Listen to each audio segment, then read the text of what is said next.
Hi friends, പത്രമാരിൻ്റെ ഇന്നത്തെ എപ്പിസോഡിലേക്ക് സ്വാഗതം കേട്ടോ. അപ്പോൾ ആദ്യം തന്നെ അടുക്കളയിൽ നിൽക്കുകയാണ് നമ്മുടെ ദേവയാനിയും ജാനകിയും കൂട്ടിയിട്ടോ. അപ്പോൾ ദേവയാനി പറയുന്നുണ്ട്, അനാമിക മുൻനിർത്തി ആദ്യം ഇവിടെ അടുപ്പ് പോഞ്ഞുകൊണ്ടിരുന്നത്, ഇപ്പോൾ മരുമോളെ ചൂട് പിടിപ്പിച്ചിട്ട് അതേ അവസ്ഥ തുടരെ ചലിച്ച. അപ്പോൾ ജാനകി പറയുന്നുണ്ട്, ഒരു സമയത്ത് അച്ഛൻ ഇതൊന്നും സഹിക്കത്തില്ലായിരുന്നു, പക്ഷേ ഇപ്പോൾ എല്ലാം അഡ്ജസ്റ്റ് ചെയ്യുക. പിന്നെ പറഞ്ഞിട്ട് കാര്യമില്ല, അവളുടെ ഭർത്താവ് ജയിലിലല്ലേ ഇപ്പോൾ. അപ്പോഴേക്കും നയന വന്നിട്ട് പറയുന്നത്, അമ്മേ നവീൻ എത്തിയിട്ടുണ്ടെന്ന് പറഞ്ഞിട്ടോ. എത്തിയോ മോളി, കറികളൊക്കെ ഒന്ന് ടേസ്റ്റ് ചെയ്ത് നോക്കി. അവൻ്റെ അമ്മയായിട്ട് നല്ല അടുപ്പുള്ളതുകൊണ്ട് അവൻ്റെ ടേസ്റ്റൊക്കെ എനിക്കറിയാം, അതനുസരിച്ചല്ല ഉണ്ടാക്കിയിരിക്കണേ. അപ്പം നയന പറയണ്ടോ, ഒന്നും മോശമാവനൊന്നും ഇടയില്ല, ഇടയ്ക്ക് ഞാൻ ടേസ്റ്റ് ചെയ്താണല്ലോ. അപ്പോൾ ദേവയാനി വിഷമിച്ചിട്ട് പറയണ്ടോ, കഴിക്കണ സമയത്ത് ഇനി നവീൻ ജലജിയോ വരുമോ അറിയില്ല, അങ്ങനെയാണെങ്കിൽ ഈ വീട്ടിലെ അവസ്ഥ അവനും അറിയും. അപ്പം നയന പറയണ്ടോ, അല്ലെങ്കിൽ അബിയുടെ സ്വഭാവമൊക്കെ നവീന് നന്നായിട്ട് അറിയാം, ഇവിടെ നടക്കുന്ന കാര്യങ്ങളും അറിയാം, അതുകൊണ്ട് അമ്മ അതോർത്ത് ടെൻഷനാവണ്ട. അപ്പോൾ ജാനകി പറയണ്ടോ, എല്ലാവരും കഴിച്ചു കഴിഞ്ഞിട്ടേ വരുള്ളൂ എന്ന് ജലജ പറഞ്ഞത്. നവീൻ അബിയുടെ കേസ് ഏറ്റെടുക്കാത്തതിന് ദേഷ്യം നവിക്കും ജലജയ്ക്കും ഉണ്ട്. അപ്പോൾ നയന പറയണ്ടോ, നവീച്ചിയും നവീനും ഒരുമിച്ച് പഠിച്ചോരാ, എന്നിട്ടും അബിയുടെ കേസ് ഏറ്റെടുക്കാത്തതിൻ്റെ ദേഷ്യ ചേച്ചിക്ക്. അല്ലെങ്കിലും നരസിംഹ സാറ് നവീനൊക്കെ ന്യായത്തിൻ്റെ പക്ഷത്ത് നിൽക്കണവരാ, അവരെല്ലാ കേസും പൈസയ്ക്ക് വേണ്ടി ഏറ്റെടുക്കുന്നവരല്ല എന്ന് പറയേണ്ട ദേവയാനി.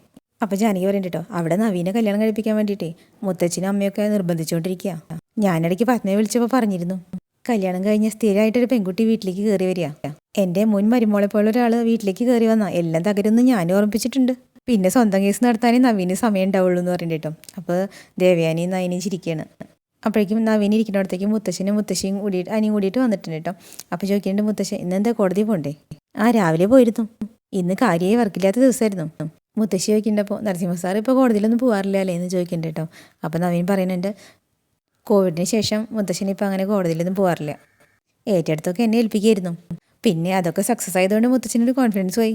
അപ്പം മുത്തശ്ശൻ ചിരിച്ചിട്ട് പറയുന്നുണ്ട്, അത് വെറൊരു കോൺഫിഡൻസ് അല്ലല്ലോ, കോടതിയിൽ തൻ്റെ പെർഫോമൻസിന് ഞങ്ങളും സാക്ഷികളായിരുന്നല്ലോ. അപ്പം അനി പറയുന്നുണ്ട്, എന്ന് വെച്ചാൽ ഏറ്റവും കുഴപ്പം പിടിച്ച കേസായിരുന്നല്ലോ എൻ്റെ കേസ്, മുത്തശ്ശിക്ക് വിചാരിച്ചു കഴിഞ്ഞാൽ ഞാൻ ജയിലിലാവുന്ന. അപ്പം മുത്തച്ഛൻ പറയുന്നുണ്ട്, അതുപോലെയാണല്ലോ എതിർഭാഗം വക്കീൽ വസുന്ധരനെ കോടതിയിൽ നിർത്തി പിടിച്ചത്. സത്യം പറഞ്ഞാൽ അനാമികനെ കോടതിയിലിട്ട് വലിച്ചു കീറുമായിരുന്നു നവീൻ ചെയ്തത്. ഒരർത്ഥത്തിൽ അത് ഇവൻ്റെ ഡിവോഴ്സ് കേസിന് സഹായകമായിരിക്കും. അപ്പം നവീൻ ചോദിക്കുന്നുണ്ട്, ഡിവോഴ്സ് കഴിഞ്ഞാൽ ഉടനെ തന്നെ ഇവൻ്റെ വിവാഹത്തെ പറ്റി ചിന്തിക്കുന്നുണ്ടോ? അപ്പം മുത്തച്ഛൻ അനിയനെ നോക്കുന്നുണ്ട് കേട്ടോ. അപ്പം എനിക്ക് മുഖം വല്ലാതായിപ്പോയി. അപ്പം മുത്തച്ഛൻ പറയുന്നുണ്ട് അവൻ്റെ അടുത്ത്, ഇതേ ചോദ്യം തന്നെ ഞങ്ങൾ അങ്ങോട്ട് ചോദിക്കണത്. അപ്പം നവീൻ ചിരിക്കുന്നുണ്ട്. അപ്പം മുത്തച്ഛൻ പറയുന്നുണ്ട്, നിങ്ങൾ ഏതാണ്ട് സമപ്രായക്കാരല്ലേ, അപ്പോൾ പിന്നെ ഇവ മാത്രമല്ല മോനും എത്രയും പെട്ടെന്ന് ഒരു പെൺകുട്ടിയെ കണ്ടെത്തണം. അപ്പോഴേക്കും നായന വന്നിട്ട് പറയുന്നുണ്ട്, ഭക്ഷണം എടുത്ത് വെച്ചിട്ടുണ്ട്, എല്ലാവരും വാന്ന് പറയുന്നുണ്ട്. അപ്പം മുത്തശ്ശൻ പറയുന്നുണ്ട്, കല്യാണത്തിൻ്റെ കാര്യമൊക്കെ നമുക്ക് ഭക്ഷണത്തിന് ശേഷം തീരുമാനിക്കാം. അപ്പം മുത്തശ്ശി ചിരിച്ചിട്ട് പറയുന്നുണ്ട്, എന്തായാലും മോൻ്റെ അമ്മയ്ക്ക് മരുമകളില്ലാണ്ട് അധികം നാൾ പിടിച്ചു നിൽക്കാൻ പറ്റില്ല. അത് കഴിഞ്ഞിട്ട് എല്ലാവരും ഫുഡ് കഴിക്കാൻ എത്തിയിട്ടുണ്ട് കേട്ടോ. ആദർശനില്ലേ ചോദിക്കുന്നുണ്ട്. അപ്പോൾ പറയുന്നുണ്ട്, അവന് വലിയ തിരക്കല്ലേ മോനെ, അപ്പോൾ മേശ നിറച്ച് വിഭവങ്ങളുണ്ട് കേട്ടോ. അപ്പോൾ നവീൻ ചോദിക്കുന്നുണ്ട്, കാര്യമായിട്ട് ഒരുക്കിയിട്ടുണ്ടല്ലോ എന്ന് പറയുന്നുണ്ട്. അങ്ങനെ കാര്യമായിട്ടൊന്നുമില്ല, നിൻ്റെ ഇഷ്ടങ്ങളൊക്കെ എനിക്കറിയാമല്ലോ, അങ്ങനെ കുറച്ച്. അപ്പോൾ ദേവനി വിളമ്പയോടൊക്കെ നിൽക്കുമ്പോൾ നവീൻ പറയുന്നുണ്ട്, വേണ്ട ഞാനെടുത്ത് കഴിച്ചോളാം, കൂടുതലായി പോയാലേ വേസ്റ്റ് ആവും. അത് കഴിഞ്ഞിട്ട് മുത്തച്ഛൻ പറയുന്നുണ്ട്, അപ്പോഴേ കാർന്നേരനെ വിളിച്ചിട്ടുണ്ടായിരുന്നു മോനെ അവിടെ നിന്ന് പോകുന്നതിന് ശേഷം, മോൻ്റെ മനസ്സിലൊരു പെൺകുട്ടി ഉണ്ടെന്നാണല്ലോ നരസിംഹം പറഞ്ഞത്. അപ്പം നവീൻ ചിരിക്കട്ടെ കേട്ടോ. ആ മുത്തച്ഛൻ ചോദിക്കുന്നത്, അതെന്താ പിന്നെ തുറന്നു പറയാത്തത്? ആകെ കൂടി ഒരു മോനായതുകൊണ്ട് നോക്കി കണ്ട് കല്യാണം കഴിക്കാത്തതെന്ന് പത്മത്തിനുള്ളൂ എന്ന് പറഞ്ഞിട്ട് ജാനകി ചിരിച്ചിട്ട്. അപ്പം നവീൻ പറഞ്ഞു, അതാണ് പ്രശ്നം, അമ്മയ്ക്ക് ഒരുമാതിരിപ്പെട്ട പെൺകുട്ടികളൊന്നും മരുമകളാക്കാൻ ഇഷ്ടമല്ല. നമ്മളിപ്പോൾ ഒരു പെൺകുട്ടിയെ കുറിച്ച് പറയുകയാണെങ്കിൽ അത് നടക്കണം, അല്ലെങ്കിൽ പിന്നെ പറയാത്തതല്ലേ നല്ലത്. വീടിനെ സ്നേഹിച്ച് വീട്ടിൽ നിൽക്കുക പെൺകുട്ടി ആയിരിക്കണം എന്ന് മാത്രമേ ഉള്ളൂ പത്മയുടെ ഡിമാൻഡ് എന്ന് പറയുന്നുണ്ട് ദേവേനി. ജോലിയുള്ള പെൺകുട്ടികളും കുഴപ്പമൊന്നുമില്ല, പക്ഷെ രാവിലെ പോയിട്ട് വൈകിട്ട് വീട്ടിൽ വരണം. അപ്പം മുത്തശ്ശി പറയുന്നുണ്ട്, കല്യാണം കഴിഞ്ഞ പെൺകുട്ടികളും ആൺകുട്ടികളും വീട് മാറി താമസിക്കുന്ന കാലമല്ലേ ഇത്, അപ്പോൾ പിന്നെ അങ്ങനെയുള്ള ഡിമാൻഡ് വെച്ച് നടക്കുമോ ദേവേനി? അപ്പം നവീൻ പറയുന്നുണ്ട് കേട്ടോ, അമ്മയുടെ ചിന്താഗതിയിൽ മാറ്റം വരുത്താനുള്ള സമയമായി. അപ്പം മുത്തച്ഛൻ പറയുന്നുണ്ട്, അതൊക്കെ അവിടെ നിൽക്കട്ടെ, മോൻ്റെ മനസ്സിലാരുള്ളത്. അപ്പം അതിന് സപ്പോർട്ട് കൊടുക്കണം കേട്ടോ, ധൈര്യമായിട്ട് പറഞ്ഞോടാ, വേണമെങ്കിൽ നമുക്ക് നാളെ തന്നെ ബന്ധം ഉറപ്പിക്കാം. അപ്പം നവീൻ പറയുന്നുണ്ട്, അതൊന്നും നടക്കണ കാര്യമില്ല, അതുകൊണ്ട് തൽക്കാലം ഞാനത് പറയണില്ല. അപ്പം മുത്തച്ഛൻ പറയുന്നുണ്ട്, ഞാൻ വാക്ക് കൊടുത്ത് തന്ന സിംഹനെ ഇന്ന് മോനെ കൊണ്ട് മോൻ്റെ മനസ്സിലുള്ള പെൺകുട്ടി ആരാന്ന് പറയിക്കാന്ന്. എനിക്ക് ആ വാക്ക് പാലിക്കാൻ പറ്റുമോ? അപ്പം നവീൻ തിരിച്ചു പറഞ്ഞു കേട്ടോ, സാറ് എനിക്കാണ് വാക്ക് തരേണ്ടത്, മുത്തച്ഛനല്ല. എപ്പോഴെങ്കിലും ഞാൻ മനസ്സിലുള്ള പെൺകുട്ടിയെക്കുറിച്ച് പറയുകയാണെങ്കിൽ എനിക്കത് നടത്തി തരാമെന്ന്, എൻ്റെ അമ്മയെ കൊണ്ട് സമ്മതിപ്പിക്കാമെന്ന്, അത് നടത്തി തരികയും വേണം. അപ്പം മുത്തച്ഛൊന്നും വേണ്ടില്ല കേട്ടോ. അപ്പം നയന പറയുന്നുണ്ട്, നവീൻ്റെ കല്യാണം മുന്നിൽ നിന്ന് നടത്തണമെന്ന് ആദർശമായിട്ട് നേരത്തെ തീരുമാനിച്ചതാ. അപ്പോൾ ദേവേനി ചോദിക്കുന്നുണ്ട്, മോൻ കണ്ടുവച്ചിരിക്കുന്ന പെൺകുട്ടിയുടെ കുടുംബമൊക്കെ നല്ലതാണോ എന്ന് ചോദിക്കുന്നുണ്ട് കേട്ടോ. സാധാരണ കുടുംബമാണ്, വലിയ സാമ്പത്തിക ശേഷിയൊന്നും പറയാനില്ല. അപ്പം മുത്തശ്ശി ചോദിക്കുന്നുണ്ട്, മോനെ അറിയാവുന്ന പെൺകുട്ടി തന്നെയല്ലേ എന്ന് ചോദിക്കുന്നുണ്ട് കേട്ടോ. അപ്പം നവീൻ പറയും, അറിയാം, ഏതാണ്ട് ഒരു 10-15 വർഷമായിട്ട് അറിയാം. അപ്പം നയന പറയുന്നുണ്ട്, അപ്പോൾ ഒന്നിച്ച് പഠിച്ചതാന്ന് തോന്നുന്നുണ്ടല്ലോ എന്ന് പറയുന്നുണ്ട് കേട്ടോ. അങ്ങനെ വേണമെങ്കിലും പറയാം. നവീൻ ഒരു കാര്യത്തിലും പിടികൊടുക്കണില്ല കേട്ടോ. അപ്പോൾ അതിൻ്റെ ഇടയ്ക്ക് ജാനകി പറയുന്നുണ്ട്, ഇവൻ്റെ കല്യാണശേഷം ഇവിടെ നടന്ന സംഭവങ്ങളൊക്കെ പത്മയ്ക്ക് അറിയാം, അതുകൊണ്ട് ആ പാവപ്പെട്ട ഒരു പെൺകുട്ടി മതി എന്ന് പത്മം പറയുന്നത്. അപ്പോൾ നവീൻ പറയട്ടെ കേട്ടോ, അങ്ങനെ മഷിയിട്ട് നോക്കിയൊരു പെൺകുട്ടി സെലക്ട് ചെയ്യാനൊന്നും പറ്റില്ല. അപ്പോൾ എനിക്ക് പറ്റിയൊരു പെൺകുട്ടിയാണ് ഞാൻ കണ്ടെത്തിയിരിക്കുന്നത്. പക്ഷേ എൻ്റെ അമ്മ ചിന്തിക്കുന്ന പോലെ തൻ്റെ ഇടയില്ലാത്ത പെൺകുട്ടിയൊന്നുമല്ല, നല്ല തൻ്റെ ഇടയിലെ പെൺകുട്ടിയാണ്. അവൾ വീട്ടിലടങ്ങി ഒതുങ്ങി നിൽക്കുമെന്ന് എനിക്ക് തോന്നുന്നില്ല. അമ്മ ചിന്തിക്കണ പോലെ ഏതു നേരം അമ്മയ്ക്ക് കൂട്ടായിട്ട് വീട്ടിലുണ്ടാവുമെന്ന് പറയാനും പറ്റില്ല. അതുകൊണ്ട് ആദ്യം അമ്മയുടെ മൈൻഡൊന്ന് മാറ്റണം, എന്നിട്ടേ പെൺകുട്ടിയെക്കുറിച്ച് പറയണേൽ അർത്ഥമുള്ളൂ. സാറൊരു കാര്യം ചെയ്യ്, ഇടയ്ക്ക് വീട്ടിലോട്ടൊന്ന് ഇറങ്ങ്, എന്നിട്ട് അമ്മേനൊന്ന് മയപ്പെടുത്ത്. മക്കൾ ആഗ്രഹിക്കണവരെ അവർക്ക് കല്യാണം കഴിച്ചു കൊടുക്കില്ല നല്ലതെന്ന് അമ്മേനൊന്ന് പറഞ്ഞ് മനസ്സിലാക്ക്. അതിനുശേഷം ഞാൻ പെൺകുട്ടിയെക്കുറിച്ച് പറയാം. അപ്പം ഇത് കേട്ടപ്പോൾ ദേവയാനി നയനയും കൂടി പരസ്പരം തലയാട്ടി ചിരിക്കണം കേട്ടോ. മുത്തച്ഛന് ചിരിക്കുന്നുണ്ട്, ഒരു പുഞ്ചിരി. മുത്തച്ഛനിപ്പോൾ തിരിച്ച് ഡ്യൂട്ടി കിട്ടി. പിന്നെ കാണിക്കുന്നത് പോലീസ് സ്റ്റേഷനാണ് കേട്ടോ. അപ്പം നമ്മുടെ നന്ദുട്ടൻ്റെ അടുത്ത് ഒരു അമ്മയും മോളും കൂടി വന്നിട്ടുണ്ട്. എന്നിട്ട് പറയുന്നുണ്ട്, അമ്മ പറയുന്നുണ്ട്, മാഡം അടിവാരം അശോകൻ എന്ന അവൻ്റെ പേര് ഒരുപാട് കേസിലെ പ്രതിയാ. ഞാനും മോളും മാത്രം താമസിക്കുന്ന വീടായതുകൊണ്ട് അവനെ കൊണ്ട് മോൾക്ക് ഭയങ്കര ശല്യ. രാത്രി വന്ന് കഥയിലൊക്കെ മുട്ടും. അവസാനം പോലീസിൽ കേസ് കൊടുക്കുമെന്ന് പറഞ്ഞപ്പോൾ എന്നാ കൊണ്ട് കൊടുക്കുമെന്ന് പറഞ്ഞു എന്ന് പറയുന്നുണ്ട് കേട്ടോ. പെൺകുട്ടി ഇടയ്ക്കിടയ്ക്ക് ഇങ്ങനെ കണ്ണീരൊക്കെ തുടങ്ങിയിട്ടുണ്ട്. അപ്പം അമ്മ പറയുന്നുണ്ട്, ഇപ്പോൾ വീടിൻ്റെ തിണ്ണയിലാ അവനവൻ്റെ കൂട്ടുകാരും കൂടി ചീട്ടുകളി. മടുത്തു മേഡം, രാത്രി കാലത്ത് ഡോറ് ചവിട്ടി തുറന്നിട്ട് ഞങ്ങൾ എന്തെങ്കിലും ചെയ്യുമെന്ന് പേടിയാ. അയലത്തുകാരും നാട്ടുകാരും അവന്മാർക്കെതിരെ ഒരു വാക്ക് പോലും പറയില്ല, അത്രയ്ക്ക് പേടിയവനെ. അപ്പം നന്ദോട്ട് ഇരുന്നിടത്തുനിന്ന് എണീറ്റു കേട്ടോ. എന്നിട്ട് പറയുന്നുണ്ട്, അടിവാരം അശോകൻ അല്ലേ എന്ന് ചോദിക്കുന്നുണ്ട്. അതേ മേഡം, എന്തിനും പോന്നവനാ, ഗുണ്ടാപിരിവൊക്കെ നടത്തിയാ ജീവിക്കണത്.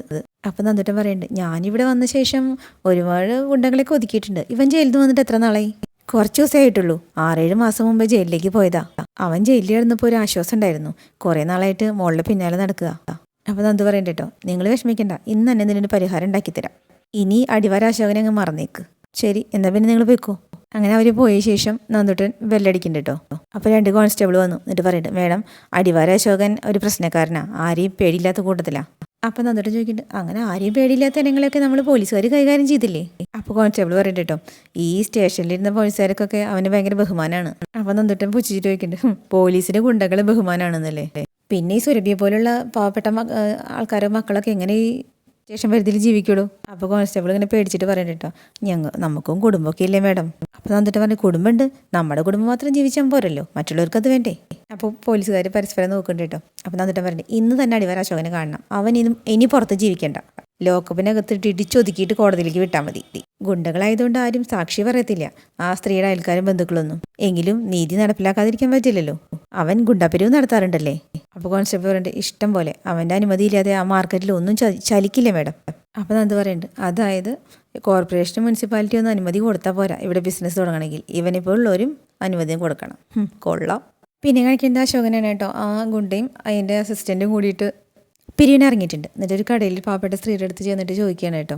അപ്പോൾ സ്ത്രീ പറയുന്നുണ്ട്, കയ്യിൽ പൈസ ഇല്ല എന്ന് പറയുന്നുണ്ട്. അപ്പോൾ അയാൾ പറയുന്നുണ്ട് കേട്ടോ, നല്ലൊരു കച്ചവടമുള്ള സ്ഥലത്ത് കൊടുന്നിട്ട് കട വെച്ചിട്ട് ചോദിക്കുമ്പോൾ പൈസ ഇല്ല അല്ലേ? നീയൊക്കെ ഇവിടെ സമാധാനമായിട്ട് കച്ചവടം നടത്തുന്നതേ അണ്ണൻ്റെ സപ്പോർട്ടുള്ളതുകൊണ്ടാ എന്ന് പറഞ്ഞിട്ട് അണ്ണനെ ചൂണ്ടിക്കാട്ടിയിട്ട്. അപ്പോൾ ആ സ്ത്രീ അശോകനെ നോക്കിയിട്ടോ. അപ്പോൾ പറയുന്നുണ്ട്, ആ പടി ഇങ്ങോട്ട് കൊടുത്തേക്ക്, വെറുതെ എൻ്റെ ഇവിടെ നിറക്കണ്ട എന്ന് പറയുന്നുണ്ട്. അപ്പോൾ അത് മേടിച്ചിട്ട് ഗുണ്ടൊന്ന് നോക്കിയിട്ട് ഇങ്ങോട്ട് പോന്നു കേട്ടോ. അപ്പോൾ അത് മേടിച്ച് വന്നിട്ട് അശോകൻ്റെ അടുത്ത് വന്ന് ചിരിച്ച് നിൽക്കുന്ന സമയത്താണ് നമ്മുടെ നന്ദുട്ടൻ്റെ ജീപ്പ് അങ്ങോട്ട് ചെല്ലണത്. അയാൾ ബൈക്കുമ്പോൾ ഇങ്ങനെ തിരിഞ്ഞ് നോക്കുന്നുണ്ട് കേട്ടോ.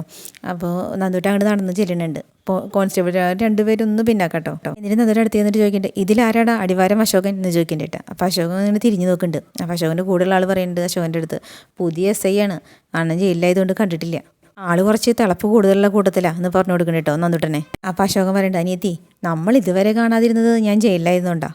നന്ദുട്ടൻ ഒരു പുച്ഛം പോലെ നിൽക്കണം കേട്ടോ. അപ്പോൾ അയാൾ ചോദിക്കുന്നുണ്ട്, എന്നെക്കൊണ്ട് എന്തെങ്കിലും ആവശ്യമുണ്ടോ? ചില പോലീസുകാരൊക്കെ എൻ്റെ സഹായം തേടാറുണ്ട്. അപ്പോൾ നന്ദുട്ടൻ പറയണ്ട കേട്ടോ, നിൻ്റെ സഹായം തേടാനല്ല ഞാൻ വന്നത്, നിന്നെ കൂട്ടിക്കൊണ്ട് പോകാനാ. അത് പറഞ്ഞപ്പോൾ അശോക് ഭയങ്കര ചിരിച്ചിരിക്കുന്നുണ്ട്.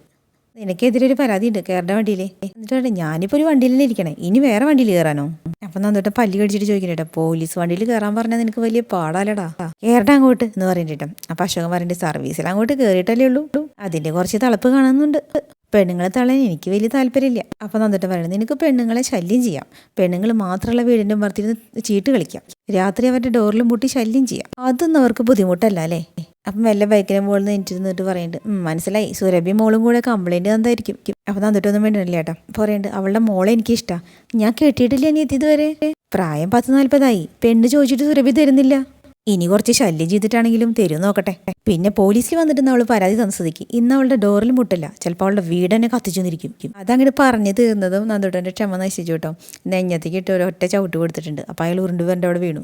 ഇത് കണ്ടപ്പോൾ കൂടെ ഉണ്ടായിരുന്ന ആൾ വരുന്നുണ്ട് നന്ദുട്ടനെ അടിക്കാനായിട്ട്. അപ്പോൾ അയാൾക്കും കൊടുത്തിട്ടുണ്ടെണ്ണം. അപ്പോൾ അശോകൻ ദേഷ്യം വന്ന് അവിടെ നിന്ന് എനിച്ചിട്ട് നന്ദുട്ടനെ അടിക്കാൻ വരുന്നുണ്ട് കേട്ടോ.